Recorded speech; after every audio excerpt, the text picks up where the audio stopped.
नमस्कार, आप देख रहे हैं सिटी सेंटर शो। मुंबई से मैं हूं पूजा भारद्वाज और शुरुआत कर रहे हैं आज की बड़ी खबर के साथ। पति, पत्नी और प्रेमी, पहले मेरठ फिर जयपुर। जयपुर से ऐसा ही एक मामला सामने आया है जहां पत्नी ने प्रेमी के साथ मिलकर पति की हत्या कर दी। लोहे के पाइप से सर पर मारा, उसके बाद गला घोंटकर मौत के घाट उतार दिया। उसके बाद बाइक से शव को ले जाकर सुनसान जगह पर जला दिया। दोनों आरोपियों को गिरफ्तार कर लिया गया है। दिखाते हैं आपको पूरी खबर। और अब बड़ी खबर पुणे से आ रही है, जहां बुधवार की सुबह एक बड़ा हादसा हुआ था। कंपनी के कर्मचारियों को मिनी बस जो लेकर जा रही थी, सुबह 8 बजे अचानक उसमें आग लग गई थी। 4 लोगों की इसमें मौत हुई। अब इसमें चौंकाने वाली जानकारी सामने आ रही है कि ये हादसा नहीं था बल्कि ड्राइवर की साजिश थी। बताया जा रहा है कि ड्राइवर केमिकल लेकर आया था और सीट नीचे करके उसने आग लगा दी। जब फेज 1 में वन वे ट्रैफिक रोड शुरू हुआ तो उसने लकड़ी जलाकर आग लगा दी थी और केमिकल में विस्फोट हो गया। विस्फोट से पहले वो वाहन से बाहर निकल गया था। बताया जा रहा है कि दिवाली के दौरान उसका वेतन काटा गया था। उसमें एक ब्रेक थ्रू इन्वेस्टिगेशन में इंदौरी पुलिस को मिली है, जिसमें ये पता चला है कि इसमें जो चालक है, ड्राइवर जनार्दन हंबर्डीकर, वही एक्यूज्ड है और उसने प्री प्लान करके, कॉन्स्पिरेसी करके ये गुनाह जो है वो किया है। इसमें उसने एक केमिकल यूज़ किया है जिससे वजह से फ्लैमेबल ये केमिकल है, बेंजीन केमिकल, उसका यूज़ करके उसको जला के ब्लास्ट किया और गाड़ी जल गई है उसमें, और उसमें 4 लोगों की डेथ हुई है। और पानी के मामूली विवाद में केंद्रीय गृह राज्य मंत्री नित्यानंद राय के भांजे की सगे भाई ने गोली मारकर हत्या कर दी। इस मामले में एक भाई और मां घायल हुए, जिनका इलाज अस्पताल में चल रहा है। पूरी खबर आपको दिखाते हैं।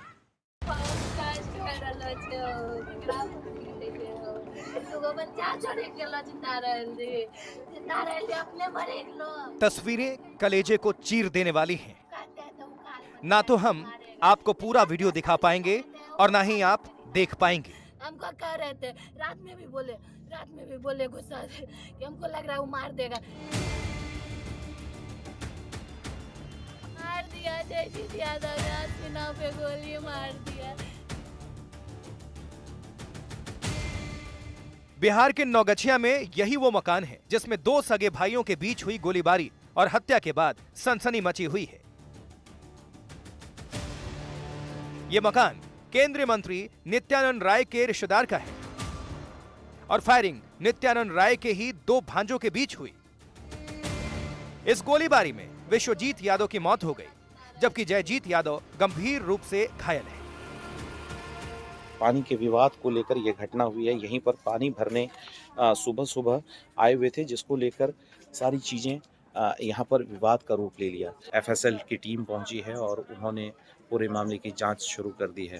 हालांकि अब तक यह स्पष्ट नहीं हो पाया है कि किसने किस पर गोली चलाई। यह अनुसंधान के बाद ही स्पष्ट हो पाएगा। केंद्रीय मंत्री नित्यानंद राय की चचेरी बहन नौगछिया के जगतपुर में रहती हैं। कहा जा रहा है कि वारदात गुरुवार सुबह करीब 7 बजे की है। सारा झगड़ा पानी के नल को लेकर हुआ। पानी को लेकर विश्वजीत और जयजीत के बीच बहस शुरू हुई, जो खूनी अंजाम में तब्दील हो गई। बढ़ते हैं आगे, वही बात करते हैं नागपुर हिंसा मामले की, जिसमें नागपुर पुलिस ने अभी तक 100 लोगों को गिरफ्तार किया है।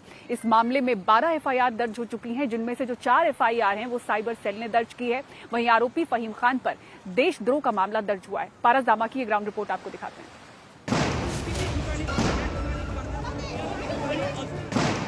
जो वायलेंस हुआ तो उस वीडियो को भी उसने ग्लोरीफाई करके स्प्रेड किया और इस तरीके से सबवर्सिव एक्टिविटीज को उसने प्रमोट किया, इसलिए हमने ये कलम उस पर लगाया। एक कब्र पर सब्र का खोना ऐसी आगजनी का सबब बन गया। पहला एफआईआर में कंटेंट है कि जो उस दिन प्रोटेस्ट हुआ, प्रोटेस्ट वाली वीडियो को जो कट करके जो वायरल किया गया और उसके बाद से जो वायलेंस हुआ।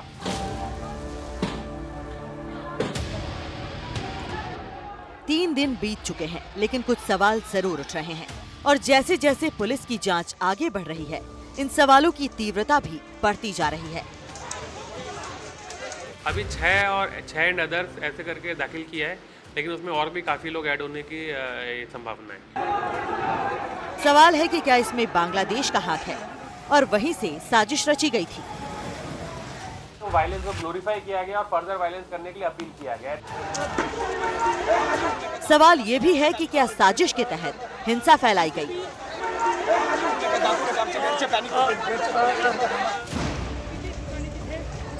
सवाल ये है कि क्या साइबर क्राइम हुआ जिसमें सोशल मीडिया पर हिंसा के वीडियो और तस्वीरों को डॉक्टरेट करके चलाया गया। 230 प्रोफाइल्स हमने आइडेंटिफाई की है, जिससे रिलेटेड हमने माहिती जानकारी हमने जो थर्ड पार्टीज हैं, जो कंपनीज हैं, उनसे मांगी है। और इसमें 50 के अराउंड आरोपी हमने इसमें एफआईआर में किए हैं। जैसे जैसे हमारे पास में जानकारी आती जाएगी, वो अकाउंट्स को भी हम लोग डिलीट करवा रहे हैं और उसकी हम लोग इन्फॉर्मेशन लेके उन पे हम लोग अरेस्ट करना और उनकी तपास करने की प्रक्रिया भी हम लोग चालू रखेंगे। और हाँ, जैसी पत्थरबाजी हुई वो तरीका कश्मीर में कुछ सालों पहले तक होने वाली पत्थरबाजी जैसा है। अब अगर नागपुर दंगों और हिंसा की सारी कड़ियों को एक साथ जोड़कर देखें तो इसमें 3 पॉइंट्स निकलते हैं। पहला, बांग्लादेश कनेक्शन, दूसरा साइबर क्राइम का इस्तेमाल और तीसरा पत्थरबाजी का कश्मीर पैटर्न। इसलिए इस मामले में जांच का एक एंगल ये भी है कि कहीं इसके पीछे आतंकी गतिविधियां तो नहीं हैं। हालांकि पुलिस विभाग अभी ऐसी किसी आशंका से इनकार कर रहा है, लेकिन ये जरूर माना जा रहा है कि हिंसा की घटनाओं को बढ़ा चढ़ाकर दिखाया और मामले को भड़काया गया। टेरर एंगल का तो मैं नहीं बता सकता, लेकिन ये एंगल जरूर है कि जो वायलेंस जो हुआ है उसको ग्लोरीफाई किया गया और उसको और फर्दर वायलेंस करने के लिए इंसाइट किया गया। और जिस तरीके से अगर पुलिस पर पथराव उस दिन हुआ था तो उस चीज को उन्होंने ग्लोरीफाई किया और उसको उन्होंने कहा कि ये सही हुआ और ये होना चाहिए इस तरीके से। बात आतंक की इसलिए हो रही है कि इसका एक सिरा बांग्लादेश से जुड़ रहा है। दरअसल नागपुर पुलिस की साइबर सेल ने बांग्लादेश से संचालित एक फेसबुक अकाउंट की पहचान की है, जिसने नागपुर में बड़े पैमाने पर दंगे भड़काने की धमकी दी थी। ये पोस्ट एक बांग्लादेशी यूजर द्वारा किया गया था, जिसमें उसने लिखा था कि सोमवार के दंगे तो सिर्फ एक छोटी सी घटना थी और भविष्य में और बड़े दंगे होंगे। जांच से पता चला कि उक्त अकाउंट संचालित करने वाला व्यक्ति बांग्लादेश का निवासी है और उसने ये संदेश बांग्लादेश से ही पोस्ट किया था। साइबर सेल ने फेसबुक से संपर्क कर उस अकाउंट को ब्लॉक करने का अनुरोध किया है। हमने आपको पहले भी दिखाया है कि कैसे अब सरकार भी अवैध बांग्लादेशियों पर नकेल कसने की बात कर रही है। जो भी बांग्लादेशी घुसखोरी के ऊपर जो कार्रवाई पिछले 3-4 साल से महाराष्ट्र में चल रही है, वह भी और अग्रेसिव मोड में जा रही है। तो कुछ चीज़ें पता चल रही है, कंस्ट्रक्शन साइट्स पे सिर्फ बांग्लादेशी नहीं तो महाराष्ट्र के बाहर से भी इंडियंस भी, इसमें काफ़ी सारे इंडियंस भी एज ए लेबर करके आते हैं। लेकिन बिल्कुल जो भी कंस्ट्रक्शन के ओनर्स है, जो भी डेवलपर्स है, जो भी कॉन्ट्रैक्टर्स है, उनकी जिम्मेदारी है कि उनके साइट पे जो भी काम कर रहे हैं, उनके जो भी रिकॉर्ड है उनको उन्होंने पुलिस स्टेशन में देना चाहिए। एक तरफ बांग्लादेश का कनेक्शन निकला तो दूसरी तरफ नागपुर में कुछ स्थानीय शरारती तत्वों ने आग भड़काई। इसी कड़ी में फहीम खान की गिरफ्तारी हुई, जिस पर देशद्रोह का मुकदमा दर्ज हुआ है और वो पुलिस की गिरफ्त में है। जो वायलेंस हुआ पुलिस के खिलाफ में, जो पत्थरबाजी हुई, उसको ग्लोरीफाई किया गया है। उसके साथ में ऐसे कमेंट डाले गए हैं, उसमें जो कैप्शन डाला गया है अल्लाह अकबर और सर तन से जुदा, ये उस वायलेंस को ग्लोरीफाई करने के लिए और बढ़ाने के लिए और जिसको हम लोग बोलेंगे कि आर्म्ड अग्रेशन को बढ़ाने के लिए और सबवर्सिव एक्टिविटी को बढ़ाने के लिए वो उस प्रकार के पोस्ट डाले गए हैं। उस वाले उन लोगों के ऊपर केवल ये देशद्रोह का कलम लगाएंगे। सोशल मीडिया के जमाने में अनसोशल तत्वों से बचना एक बड़ी चुनौती है। सोशल मीडिया का उपयोग न केवल नफरत फैलाने के लिए किया जा रहा है, बल्कि इसके जरिए अफवाहें भी फैलाई जा रही हैं। पिछले 2 दिनों में कई पोस्ट्स में दावा किया गया कि दंगों में घायल हुए 2 लोगों की अस्पताल में मौत हो गई है, जबकि ये जानकारी पूरी तरह से गलत है। साइबर सेल ने अब तक 97 ऐसे पोस्ट्स की पहचान की है जो झूठी जानकारी फैला रहे थे। साइबर सेल ने लोगों से अपील की है कि वो सोशल मीडिया पर किसी भी असत्यापित जानकारी पर विश्वास न करें और अफवाहों को फैलाने से बचें। नागपुर शहर पुलिस ने दंगों में शामिल लोगों को पकड़ने और उनकी पहचान के लिए 18 SIT बनाई है। अब तक पुलिस ने 200 लोगों की पहचान कर ली है और अन्य 1000 संदिग्धों की पहचान करने में जुटी हुई है। इनमें अब तक 96 लोगों की गिरफ्तारी हुई है, जो संख्या और भी बढ़ सकती है। ये संदिग्ध दंगों के दौरान CCTV फुटेज में कैद हुए थे। इस बीच पुलिस की साइबर टीम एक तरफ तमाम सोशल मीडिया पोस्ट को ट्रैक और मॉनिटर कर रही है, तो दूसरी तरफ उन अपराधियों की तलाश कर रही है जिनके कारण नागपुर का एक हिस्सा कुछ घंटों के लिए आगपुर बन गया था। नागपुर में संजय तिवारी के साथ पारस दामा, एनडीटीवी इंडिया के लिए।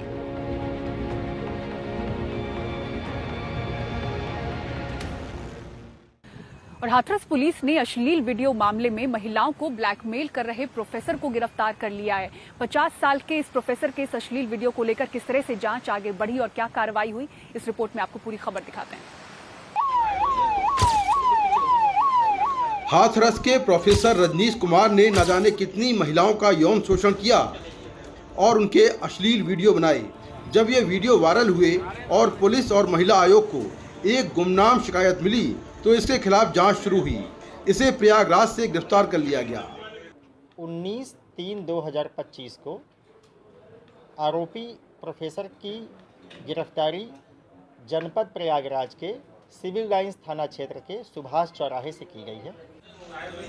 एनडीटीवी को भी कुछ दिन पहले प्रोफेसर रजनीश के बारे में एक गुमनाम चिट्ठी और पेन ड्राइव मिली थी। पुलिस के मुताबिक रजनीश की शादी 1996 में हुई थी। 2001 में उसकी नियुक्ति बागला डिग्री कॉलेज में हुई। 2008 में उसने दूसरी शादी की कोशिश की। जिस लड़की से शादी की बात चल रही थी उससे रजनीश ने शारीरिक संबंध बनाए। उस वक्त कंप्यूटर का वेब कैमरा ऑन था और सब कुछ रिकॉर्ड हो गया। रजनीश ने जब बाद में कंप्यूटर खोला और वीडियो देखा तो उसके दिमाग में शैतानी विचार आया। इसके बाद रजनीश ने 8 से ज़्यादा महिलाओं का यौन शोषण किया।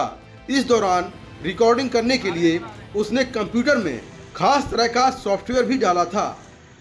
जिस तरह का ये काम करते थे गलत काम, वो रिकॉर्डिंग वो उसमें कैमरे में कराते थे। अब तक की जो हमें इन्वेस्टिगेशन में करीबन जो आया कि 7-8 ऐसी महिलाओं के लड़कियों के साथ इन्होंने संबंध स्थापित किए हैं। आरोपी प्रोफेसर के मोबाइल फोन से 65 से ज़्यादा अश्लील वीडियो मिले हैं।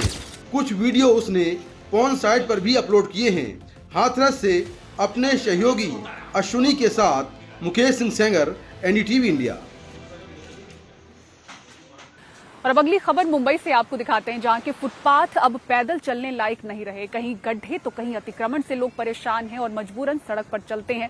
लोखंडवाला से ऐसी एक मामला सामने आया जहां पर मां और बेटी सड़क पर चलने पर मजबूर हुए और तेज रफ्तार कार ने उन्हें टक्कर मार दी। किस तरह से लोग जान जोखिम में डाल रहे हैं, चाहे वो सुबह की जॉगिंग हो या फिर रोजमर्रा की जिंदगी। आपको हमारी सहयोगी सुजाता द्विवेदी की आर्थिक राजधानी की बदहाल फुटपाथ पर ये ग्राउंड रिपोर्ट दिखाते हैं।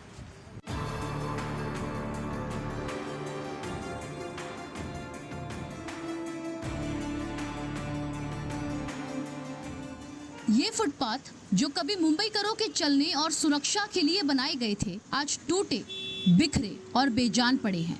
कहीं कचरे का अंबार तो कहीं नशेड़ियों का अड्डा तो कहीं प्रेमी जोड़ों का कोना बन चुके हैं ये फुटपाथ। टूटे पड़े ये सीसीटीवी कैमरे बयां कर रहे हैं कि रईस बीएमसी की नजर में पैदल चलने वालों की जान की कोई कीमत नहीं है, वरना फुटपाथों का ये हाल न होता। कूड़ा, कचरा और गंध से लथपथ ये फुटपाथ की समस्या मुंबईकरों के लिए नई नहीं है। आप जो ये फुटपाथ देख रहे हैं ये अंधेरी के लोखंडवाला में स्थित है और यहाँ का जो दृश्य है आप देख तो लेंगे, लेकिन यहाँ पर खड़े रहना और सांस लेना मानो नामुमकिन सा है। हम यहाँ पर जब पहुँचे तो कई सारी गतिविधियाँ यहाँ पर हो रही थी। कुछ युवा कपल द्वारा, कुछ जो ड्रंकर्ड्स होते हैं उनके द्वारा, और कुछ ऐसे ही लोग बैठकर ताश और जुआ खेल रहे थे। हम जब यहाँ पर पहुँचे तो लोग तो चले गए, लेकिन सवाल कई सारे छोड़ गए। सवाल ये कि ये फुटपाथ जो मुंबईकरों के चलने के लिए बनाया गया है, आखिर ये चलने लायक क्यों नहीं है?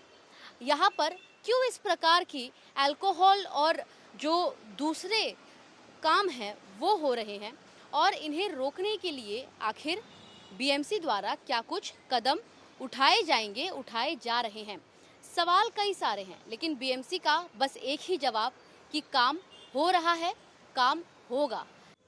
16 मार्च लोखंडवाला बैक रोड पर एक मां और बेटी तेज रफ्तार कार और खड़ी बस के बीच फंसकर गंभीर रूप से घायल हो गए। वजह ये थी कि फुटपाथ तो था मगर चलने लायक नहीं। अंधेरी से लेकर बोरीवली तक एक और खड़ी बसें और वैन और दूसरी ओर घने पेड़, बीच में पैदल चलने की जगह ही नहीं बची। और जब फुटपाथ ही नहीं रहेगा तो लोग मजबूरन सड़कों पर उतरेंगे, जहां हर कदम जानलेवा साबित हो सकता है। लोखंडवाला में इंसिडेंट हुआ था, सब लोग ने बोला कि कार वाले की पूरी गलती होगी। बट अगर आप लोकल हो और आप उस फुटपाथ से चलने की कोशिश कर रहे हो तो आपको पता होगा कि हाँ, कार वाले की गलती है, बट उस महिला को उस सड़क पे लाने की जिम्मेदारी किसकी थी। एंड देन आई थॉट कि हाँ, ये तो इसके वजह से ना, बिकॉज आप एक बैरियर बना देते हो, इस तरफ तुम्हारा वॉल बन जाता है, इस तरफ तुम्हारी बस बन जाता है, और बीच में जो गली है वो काफ़ी मतलब अगर सुबह के 9 बज रहे हैं, अगर आप ये देखेंगे इतना डरावना लग रहा है ये सामने से चल के जाने में। ढक्कन बराबर नहीं है, जो रेलिंग्स है वो भी शायद चरसियों ने चुरा ली है। सुबह की ताजगी और फिटनेस की चाहत लेकर ये लोग मलाड और गोरेगांव की सड़कों पर निकले हैं, लेकिन इनकी असली चुनौती एक्सरसाइज नहीं बल्कि फुटपाथ की बदहाली और खतरनाक सड़कें हैं। टूटे फुटपाथ, खड़ी बसें और रास्ते को घेरते जंगल, इन सब के बीच ये लोग अपनी सुरक्षा दांव पर लगाकर तेज रफ्तार गाड़ियों के बीच चलने को मजबूर है। रनिंग पे रोड पे दौड़ना पड़ता है, प्लस गाड़ी है ना, तो हम खुद रनिंग करें तब हमें अपोजिशन दौड़ना पड़ता है कि पीछे से रनिंग करें, पीछे से गाड़ी आ गया तो हमको रॉन्ग वे पे रनिंग करना पड़ता है। अगर ये फुटपाथ क्लियर रहता है, स्पेस काफ़ी रहता है, झाड़ियाँ कटी रहती, तो हम भी यहाँ पे आराम से अपना सेफ्टी के साथ में रनिंग वगैरह करते, वर्कआउट वगैरह करते। यहाँ पर ये रास्ते एक्चुअली खाली रहने चाहिए, क्योंकि यहाँ पर पार्किंग की ये व्यवस्था नहीं है यहाँ पर इनके लिए। अगर आपको पार्क करना है तो आप पेन पार्क में पार्क करो, आपके घर के सामने पार्क करो, ये आपका घर नहीं है। बीएमसी का कहना है कि मुंबई में पैदल यात्रियों के लिए फुटपाथ बाधा मुक्त रखने के लिए सख्त कार्रवाई जारी है। अवैध फेरी वाले, अतिक्रमण और लावारिस वाहन हटाए जा रहे हैं, खासकर रेलवे स्टेशनों के पास। अधिकारियों के निर्देश पर विभिन्न विभाग मिलकर ये अभियान चला रहे हैं और फुटपाथ की सुविधा बनाए रखना उनकी प्राथमिकता है। बीएमसी के वर्ष 2025 और 2026 में पेश किए बजट में यूनिवर्सल फुटपाथ पॉलिसी के तहत सुधार का वादा किया गया था। 100 करोड़ के प्रावधान के साथ इस पॉलिसी का लक्ष्य था कि मुंबई के फुटपाथ को और ज़्यादा दिव्यांग अनुकूल और पैदल बनाना है। हालांकि असली चुनौती ये है कि इस पूरे योजना का लाभ अब तक मुंबईकरों को फुटपाथ पर मिलता हुआ नजर नहीं आ रहा है। बहरहाल देखना ये होगा कि इस पूरे योजना का लाभ आखिर मुंबईकरों को कब मिलता है और कब तक मुंबईकरों को इन असुरक्षित फुटपाथ से जूझना पड़ेगा। मुंबई से कैमरा पर्सन अमर और गौरव के साथ सुजाता द्विवेदी, एनडीटीवी इंडिया के लिए। दुनिया के सबसे अमीर अरबपति और सोशल मीडिया कंपनी एक्स के मालिक इलॉन मस्क के चैट बॉक्स ग्रॉक एआई को लेकर कई यूजर्स ने शिकायत की है कि ये सवाल जवाब के दौरान अपशब्दों, गाली गलौज का इस्तेमाल भी करने लगा है। ऐसे में इन शिकायतों पर आईटी मंत्रालय ने जांच शुरू कर दी है और इसी के साथ ही एआई प्लेटफॉर्म्स को रेगुलेट करने की जो मांग है वो भी तेज हो गई है। सूचना और प्रौद्योगिकी मंत्रालय ने सोशल मीडिया प्लेटफॉर्म से इस आरोप पर जवाब मांगा है कि उनका चैटबॉट ग्रॉक एआई कई सवालों के जवाब के दौरान अपशब्दों का भी इस्तेमाल कर रहा है। ऐसे मामलों से सख्ती से निपटने के लिए संसद में राजनीतिक सहमति बनती दिख रही है। आर्टिफिशियल इंटेलिजेंस का जो आधार पे जो इस तरह के कंटेंट्स आ रहे हैं जो ऑब्नॉक्शियस है और जो कि जिसको कि बैन किया हुआ है, इस तरह के सोशल मीडिया प्लेटफॉर्म को भी अपना artificial intelligence, counter artificial intelligence develop करना पड़ेगा। सोशल मीडिया प्लेटफॉर्म को इसको अपना अपग्रेड कर करके इस तरह के जो हैं उनको डिलीट करना पड़ेगा। तो मेरा ये कहना है कि AI is something which needs to be regulated in the long run, क्योंकि ये शुरुआती दौर है। सोचो आगे चल के एआई क्या नहीं कर सकता है। इस विवाद के बीच भारत सरकार ने आर्टिफिशियल इंटेलिजेंस की मदद से तैयार होने वाली जानकारियों को रेगुलेट करने के लिए लोकसभा में एक अहम सफाई दी है। आईटी राज्य मंत्री जितेंद्र प्रसाद ने बुधवार को एक लिखित जवाब में कहा कि एआई या किसी भी प्लेटफॉर्म से जो कंटेंट तैयार हो रहा है वो आईटी कानून के दायरे में आता है और सरकार एआई से होने वाले खतरे को लेकर चौकस है। दिल्ली से कैमरा पर्सन कानन पात्रा के साथ हिमांशु शेखर, एनडीटीवी इंडिया। और उत्तराखंड में 4 धाम यात्रा समेत हेमकुंड के लिए ऑनलाइन रजिस्ट्रेशन की व्यवस्था शुरू हो गई है। 60% ऑनलाइन और 40% ऑफलाइन रजिस्ट्रेशन किए जाएंगे। ऑनलाइन के लिए आधार कार्ड की जरूरत होगी। पूरी खबर आपको दिखाते हैं। 30 अप्रैल को गंगोत्री, यमुनोत्री, 2 मई को केदारनाथ, 4 मई को बद्रीनाथ और 25 मई को हेमकुंड के कपाट श्रद्धालुओं के लिए खोल दिए जाएंगे। यात्रा में भीड़ को व्यवस्थित करने के लिए सरकार ने इस बार 40 दिन पहले 20 मार्च से ऑनलाइन और ऑफलाइन रजिस्ट्रेशन का इंतजाम किया है। यात्रियों के लिए ऑनलाइन रजिस्ट्रेशन की व्यवस्था शुरू की गई है, सुबह 7 बजे से हुई है। यात्रियों को किसी तरह की दिक्कत न हो, इसलिए घर बैठे भी ये सुविधा उनको मिलनी चाहिए। इसी दृष्टिकोण से कपाट खुलने के 40 दिन पहले ऑनलाइन रजिस्ट्रेशन की व्यवस्था शुरू हुई है। यात्रा के दौरान कुछ बातों का ध्यान रखना जरूरी है। इनमें पंजीकरण के दौरान सही मोबाइल नंबर दर्ज करवाना, धामों में दर्शन के लिए टोकन, अपने साथ ऊनी कपड़े, छतरी, रेनकोट आदि रखने के साथ वरिष्ठ नागरिक यात्रा से पहले स्वास्थ्य जांच अवश्य कराएं और जरूरी दवाएं भी रखें। तो चारधाम यात्रा की जो ये श्रद्धालु है, उनके आने की संख्या में ऑलमोस्ट 35% की वृद्धि हुई है और उसी दृष्टिकोण से जो यात्रा से रिलेटेड जो इंफ्रास्ट्रक्चर फैसिलिटीज़ है उसको स्ट्रेंथन करने के लिए जो भी उचित कार्रवाई गढ़वाल मंडल विकास निगम द्वारा की जाती है वो कर रहे हैं और साथ साथ जो बाकी डिपार्टमेंट भी जो चारधाम यात्रा को सहज, सुगम, सुरक्षित करने के दृष्टिकोण से जो कार्रवाई करनी है वो कर रहे हैं। दावा किया जा रहा है कि पिछली यात्रा से सबक लेते हुए इस बार पुख्ता तैयारियां की गई है कि पुरानी गलतियां दोहराई न जाए। अब ये बात तो यात्रा शुरू होने के बाद ही पता चलेगी कि इन दावों में कितना दम है। और सिटी सेंटर शो में इतना ही। पूरी टीम को दीजिए इजाजत। खबरों के लिए देखते रहें NDTV इंडिया। नमस्कार।